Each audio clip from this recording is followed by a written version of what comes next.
Dr. Jonathan Farley, and the topic is the story of the Black Panther Party. And of course, Dr. Farley, during this last 6.5 minutes that we have today, let's give you an opportunity to sort of wrap up the story of the Black Panther Party and to sort of inform our audience about some of the things that you believe to be important that they know about this party, even though this party has been set in time. Nevertheless, it played a very, very significant role in the American social, political experience. And let's give you an opportunity to talk about some of the other aspects of that.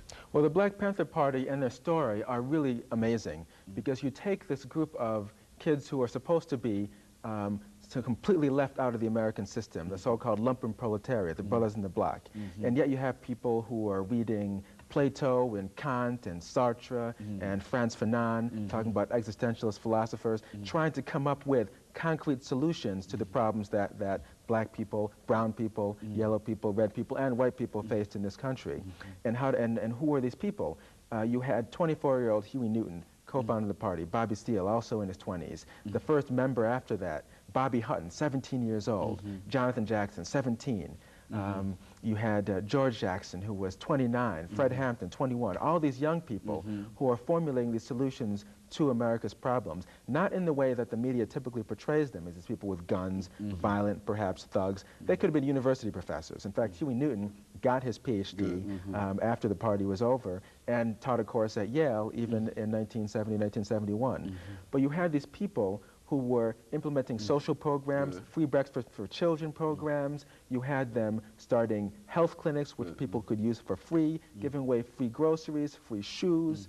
And what they were doing wasn't anything radical, but they were doing just what the people needed and what the government later saw the people needed and wanted because it took over many of their programs. But why didn't the Panther Party last?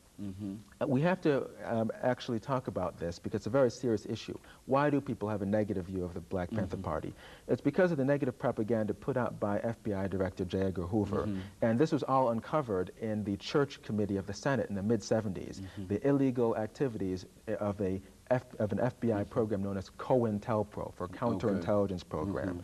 And this was a series of dirty tricks which were discovered, but often too late. For example, what they would do is, in the case of Chicago, Fred Hampton, who started the Rainbow Coalition and tried forming coalitions with all sorts of different groups, including gang groups, to get them to stop being gangs and help the community. Become a part of it, okay. Yes.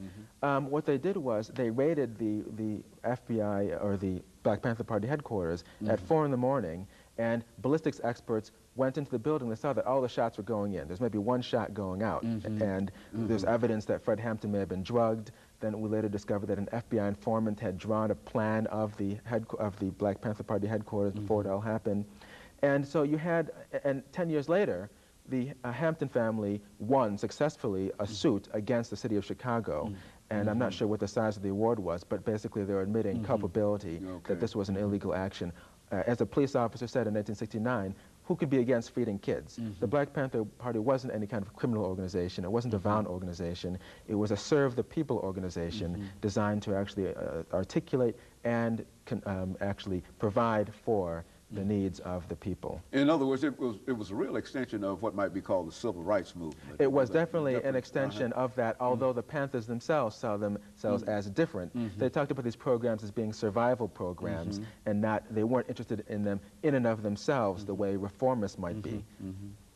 You know, Dr. Farley, what would you say to young people today who might be interested in some of the things that we've talked about, but more specifically, since the party is there and there is a tremendous need to educate folks and whatnot, what would you say to young people today about what is important in terms of helping to recognize some of the things that Newton and others who were members of the Black Panther Party recognized? I mean, what is there a social responsibility for young people today? Oh, definitely. I would say read. I would say read everything you can.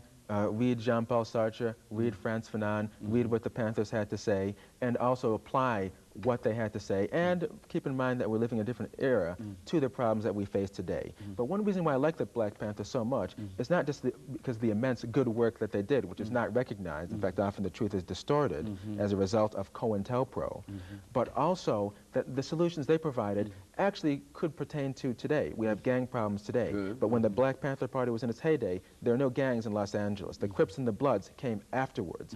The Black Panther Party leader, Bunchy Carter, who was assassinated by people who we later learned were working for the FBI in January 17, 1969, when he was the Black Panther Party leader, there were no gangs. The gangs were all united behind the Black Panther Party.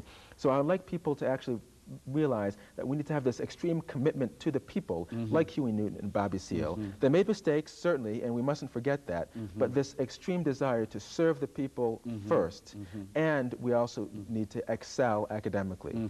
And so that would be your instructions and advice to young people today, to have some kind of commitment to the people, something that is greater than themselves, something greater than the me generation, and et cetera. And if they could have that kind of commitment, you believe, and to couple that with what you consider to be hard work, and I think more than anything, you represent, in a real sense, Dr. Farley, what you preach, the kind of hard work and your achievements, and et cetera. And over the last half minute that we have here, let me thank you for coming by and giving us some information about the story of the Black Panther Party. And we'd like to have you back again to talk about some of the exploits in mathematics and the sciences, because we do have so many young people who need that kind of information as well. But let me thank you for coming by, and let me encourage our audience to tune in again next week for another informative edition of Comments. Thank you.